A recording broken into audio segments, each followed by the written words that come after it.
SK Taste and Treat channel. Dindigul நாலு special biryani தான். இன்னைக்கு நாங்க திண்டுக்கல் plain பிரியாணி ரெசிபி தான் பண்ண போறோம். வாங்க எப்படி பண்றதுன்னு பார்க்கலாம். இப்போ பிரியாணி மசாலா ரெடி பண்ணிக்கலாம். கிராம்பு, ஏலக்காய், பட்டை எடுத்து ஃபைன் பவுடரா அரைச்சி எடுத்துக்கோங்க. தேவையான பொருட்கள்: இஞ்சி பூண்டு பேஸ்ட், புதினா, சின்ன வெங்காயம், தக்காளி, பச்சை மிளகாய், பெரிய வெங்காயம், அரைச்ச மசாலா பவுடர், கொத்தமல்லி தழை. நெய்யையும் ஆயிலையும் ஒரே அளவா சேர்த்துக்கோங்க.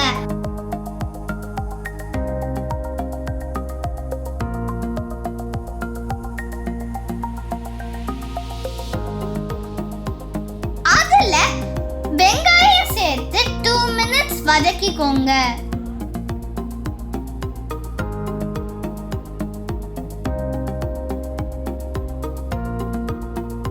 அடுத்து கைப்பிடி அளவு புதினா, தக்காளி சேர்த்து லைட்டா வதக்கிக்கோங்க.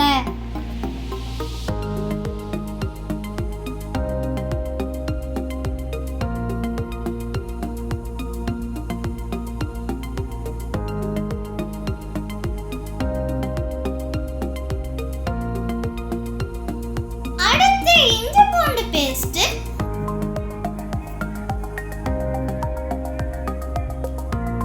பச்சை மிளகாய் சேர்த்து வதக்கிக்கோங்க.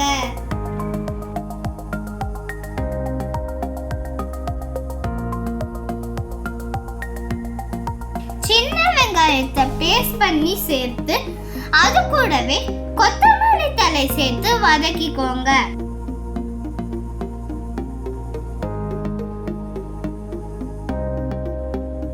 அடுத்து மசாலா பவுடர் சேர்த்துக்கலாம். அரைச்ச மசாலா பவுடர், மிளகாய் தூள் 1 டீஸ்பூன் சேர்த்து வதக்கி உப்பு தேவையான அளவு சேர்த்துக்கோங்க.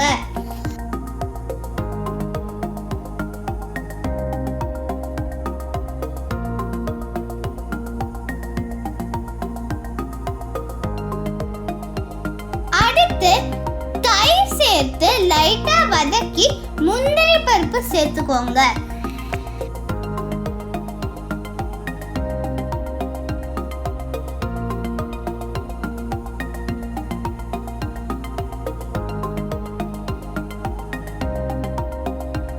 நாங்க ரைஸ் 300 கிராம் எடுத்து கழுவி 30 minutes ஊற வச்சிருக்கோம்.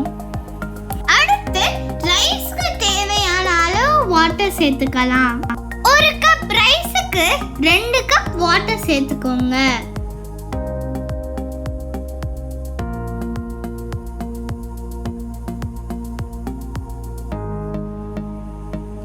இப்போ நல்லா மிக்ஸ் பண்ணி லெமன் ஜூஸ் சேர்த்துக்கோங்க.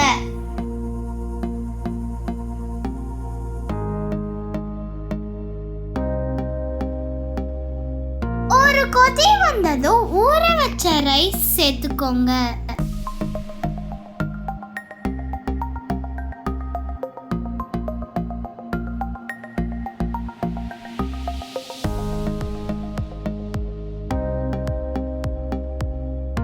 நல்லா மிக்ஸ் பண்ணி கொதிக்க விடுங்க.